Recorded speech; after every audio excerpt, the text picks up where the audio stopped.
So somebody asked me the other night, what is the best advice for becoming a better spear fisherman? And thinking about it more now, my answer would have to be mastering your weapon and knowing your prey. We're gonna go over one of those topics today, which is mastering your weapon. So for me, it's a pole spear. In the Bahamas, it's illegal to use spear guns, and we pretty much just dive with twine slings, pole spears. So we're gonna kind of do like a how to use a pole spear today, but more like a tailored version of how I personally like to use a pole spear. It's not really a standard, it's just a personal preference of how I prefer to use it. After that, I'm gonna jump in, go get some dinner. So let's get to it. Welcome to the life of Luke Malis, a charter fishing captain. Born and raised in the Bahamas, I never went to school. I grew up on an island, living an epic life of adventure through the good days and the bad days, conquering my fears and living life to the max. Luke Malis, the Bahamas.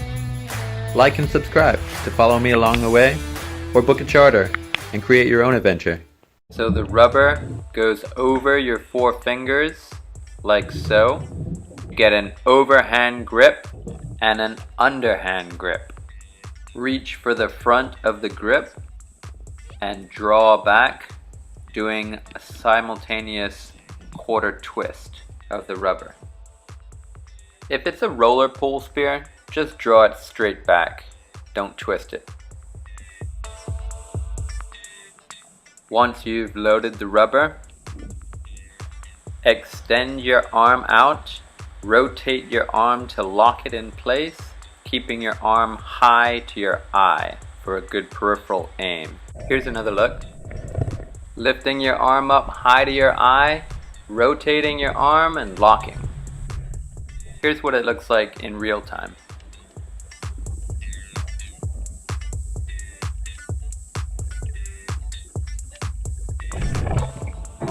This form right here is the proper technique. What you don't want to do is drop the spear low away from your eye, like this, because you lose your peripheral aim.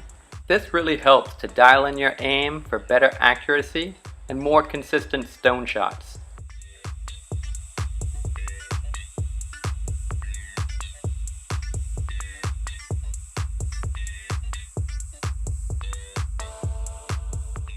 But don't feel bad.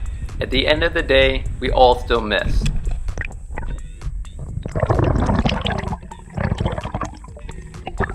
In this clip, I have the GoPro right in my line of eyesight, holding it to my face just exactly where my eyes are positioned to give you a good example of aiming down the spear. When you're aiming at a fish, you're focusing on the fish. You're not focusing on the point of the spear. Just like a target and a gun. When you're aiming at a target, you're focused on the target. You're not focused on the sights of the gun. Here's an example of holding the spear too low and not getting an ideal peripheral aim. Zoom in there so you can see it.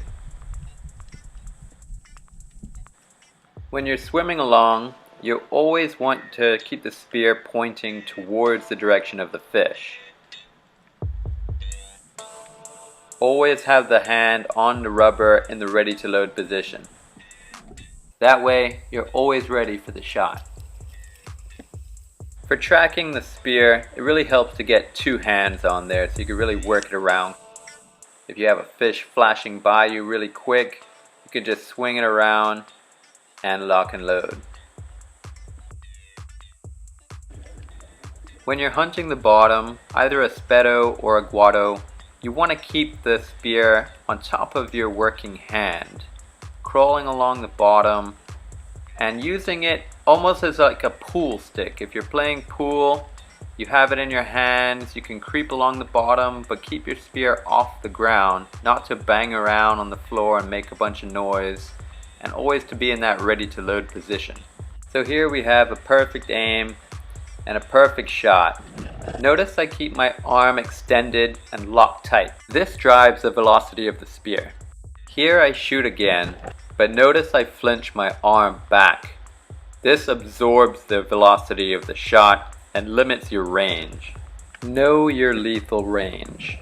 Most pole spears have a lethal range of 3/4 of the length of the actual spear. Some very well made spears can even shoot as far as 95% of the length of that spear. The best way to do this is to take as many practice shots as you can at what you think is the maximum range and just trial and error. Put the time in, do hundreds of shots until you finally get the idea of where your range is hitting.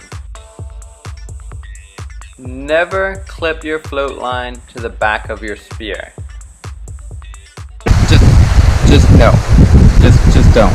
don't do it. Pole spear manufacturers spend months, if not years, trying to design the best and most efficient spears, and all of that hard work is ruined as soon as you clip on the back.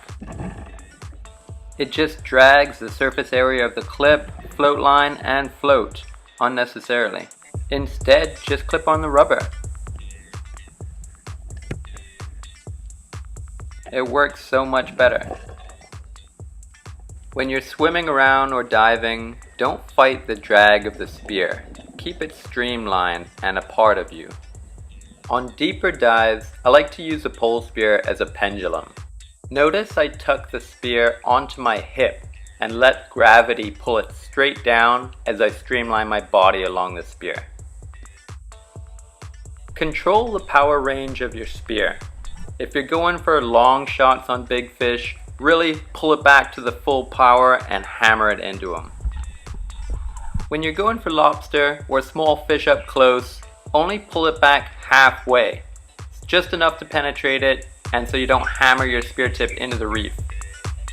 If you guys want to learn about spear guns and other awesome techniques for diving and spearfishing, I've learned so much from Ryan Myers, good buddy of mine, one of the best divers in the world. Go check out his channel. He's got a whole series of epic videos up there. It's going to be totally up your alley. Well, I just got dinner and it's time to head back now. Hope you guys enjoyed the video and I'll see you on the next one.